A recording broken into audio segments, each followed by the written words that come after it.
Hi guys, and welcome to my channel Carnival of Creativity. So today's video is going to be a bullet journal page. If you like this video, please make sure to subscribe, and without further ado, I'm going to hop right in to like a fast track of me creating it, and then I will explain everything afterwards. So here we go.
So you've pretty much seen me create all of this page.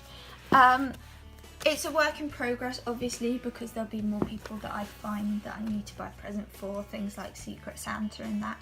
But until I know who the people are, I can't, or until I want to add a different person, I just can't. So for now, here's what I've got. I think I'm going to use this space to plan out what I'm going to put in the hampers that I've got referenced for certain people around here.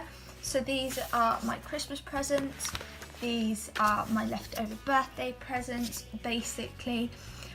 So I've just put them in a grid over here and then done them in presents or baubles over here with their names underneath and what I want to give them inside. I'll probably end up ticking them once I've got them and things like that, but that is basically it. I used some washi tape up here just for the title because I didn't want it to be too Christmassy, because there's birthday presents as well. But yeah, thanks for watching this video, guys. I really hope that you enjoyed it. If you did, please make sure to subscribe and comment down below any future video requests as well, and I will see you all next time. Bye guys.